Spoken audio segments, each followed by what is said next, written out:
नमस्कार दोस्तों, साथियों, छात्र और छात्राओं। इस चैनल पर हम लोग इंग्लिश राइटिंग सेक्शन सीख रहे हैं। इंग्लिश राइटिंग सेक्शन में अब तक हम लोग 3 चीज़ों के बारे में जानकारी प्राप्त की है: जंबल वर्ड्स, ओमिशन और फाइंडिंग एरर्स। इसी इंग्लिश राइटिंग सेक्शन पर, इस चैनल पर हम लोग बहुत कुछ राइटिंग सेक्शन में सीखेंगे और साथ साथ ग्रामर भी सीखेंगे। इस पर ग्रामर में भी बहुत कुछ सीखेंगे। कोई जरूरी नहीं कि हम लोग राइटिंग सेशन सीख रहे तो और कुछ नहीं सीख सकते हैं। नहीं, राइटिंग सेशन के साथ साथ ग्रामर भी सीखेंगे।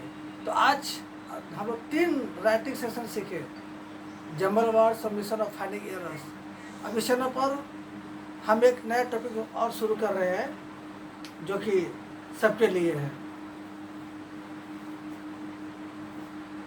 राइटिंग सेक्शन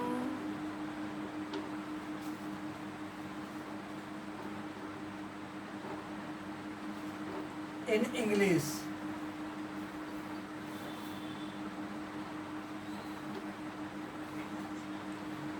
तो राइटिंग सेक्शन इन इंग्लिश में आज हम ग्रामर के एक नया टॉपिक शुरू करेंगे और बहुत विस्तार से उसको पढ़ा जाएगा। संक्षेप में नहीं पढ़ेंगे हम लोग, ठीक। तो उसको आज हम लोग ग्रामर में जो नया टॉपिक शुरू करेंगे वो है, ग्रामर भी लिख देते हैं ताकि कोई बच्चा कंफ्यूज ना हो। ग्रामर में हम लोग शुरू करने जा रहे हैं जो कि बहुत इंपॉर्टेंट है, द वॉइस। क्या पढ़ेंगे? The voice. इसका उच्चारण और भी दूसरे ढंग से भी करते हैं, द वॉइस। कुछ लोग द वॉइस पढ़ते हैं, कुछ लोग द वॉइस पढ़ते हैं। तर्क के दृष्टिकोण से दोनों चल जाएगा, लेकिन शुद्ध उच्चारण होता है द वॉइस। अर्थात इसका अर्थ होता है हिंदी में वाच्य। क्या अर्थ होता है? वाच्य। आइए इसके बारे में पूर्ण रूप से जानकारी लें। जेनेसिस। जेनेसिस का मतलब होता है उत्पत्ति या जन्म। इटिमोलॉजिकली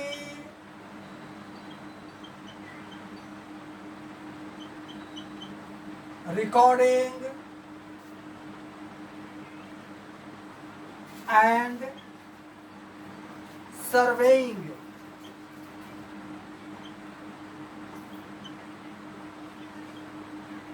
the term voice had come down to us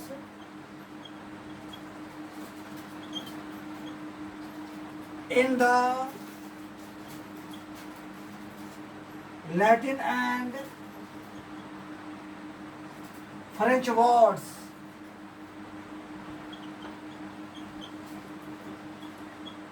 from the Latin word vox and from the French word voix,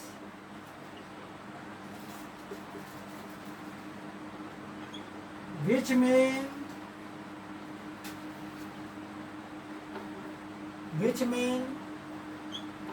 sound or the verb governed by its subject and object as reflected in the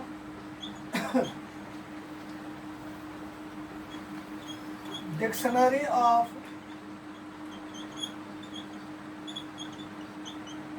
Latin English grammar.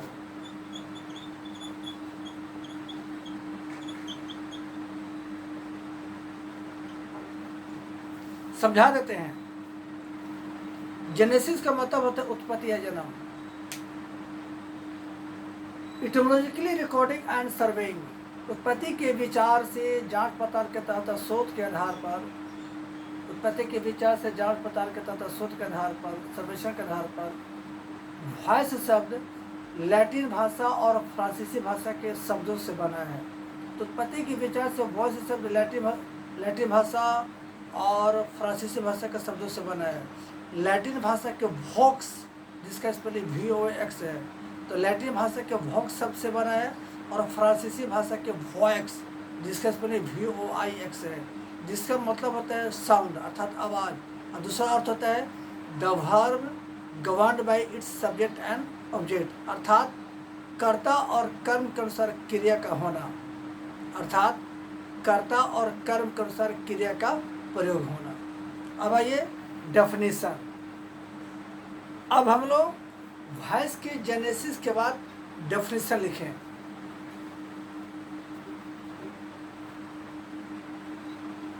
Definition अर्थात परिभाषा। According to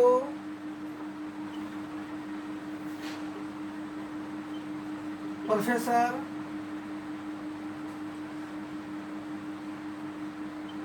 F.R.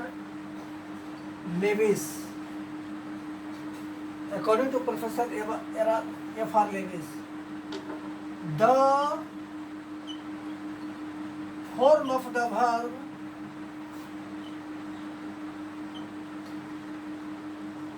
that indicates the form of the verb that indicates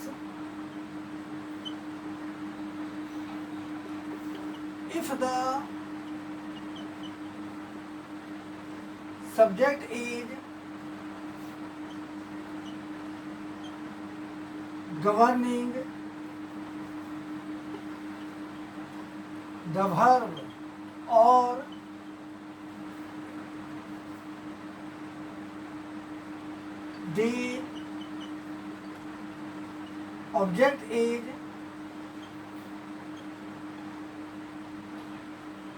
governing the verb is said to be the voice or the like. एक बार अच्छे से पढ़ देते हैं definition को, इसके बाद आराम से समझेंगे। Definition according to professor F.R. Lewis, the form of the verb that indicates if the subject is governing the verb or the object is governing the verb is said to be the voice or the like. आइए इस पर हम अच्छा से example लेते हैं।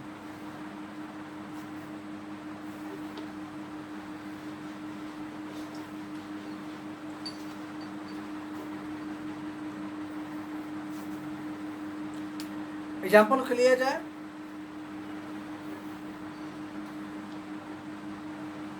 वर्बिक रेशिया,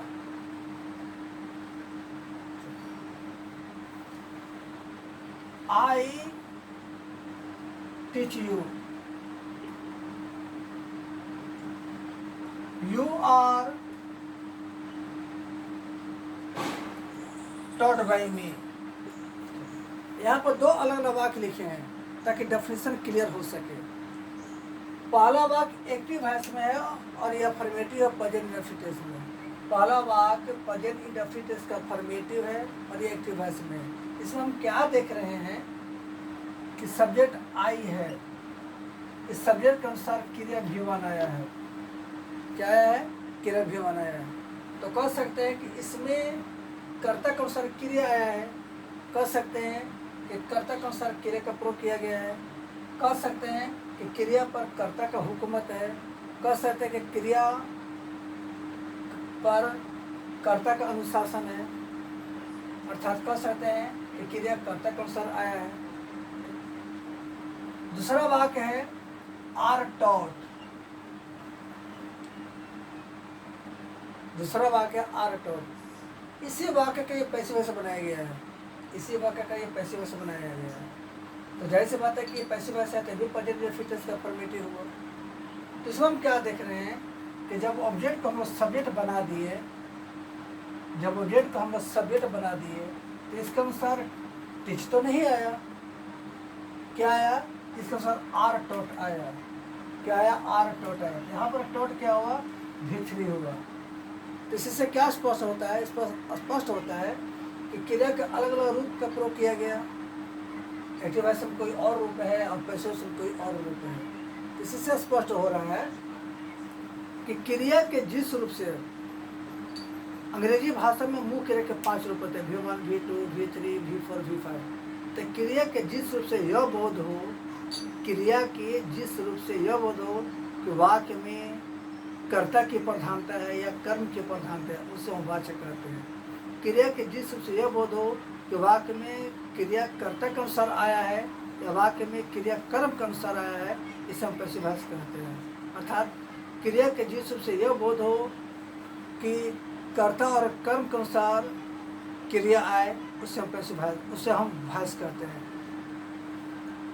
कह सकते हैं कि जब क्रिया कर्ता के अनुसार आए अथवा कर्म के अनुसार आए, जब क्रिया कर्ता के अनुसार आए या कर्म के अनुसार आए, तो इसी रूप को हम लोग वॉइस कहते हैं।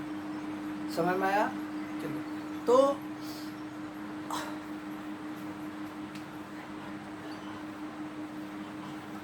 क्लासिफिकेशन, अब इसका वर्गीकरण। We can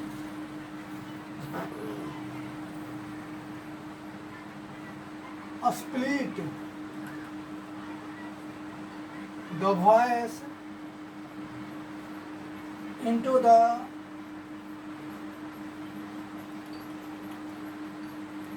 following पार्ट्स, अर्थात वॉइस को हम निम्नलिखित वर्गों में बांट सकते हैं। पहला, द एक्टिव वॉइस, दूसरा द पैसिव वॉइस, और तीसरा the quasi passive voice. Voice के 3 प्रकार होते हैं, the active voice, the passive voice and the quasi, QUASI, passive voice. तो अगले वीडियो में हम लोग वॉइस के बारे में बहुत विस्तार से पढ़ेंगे।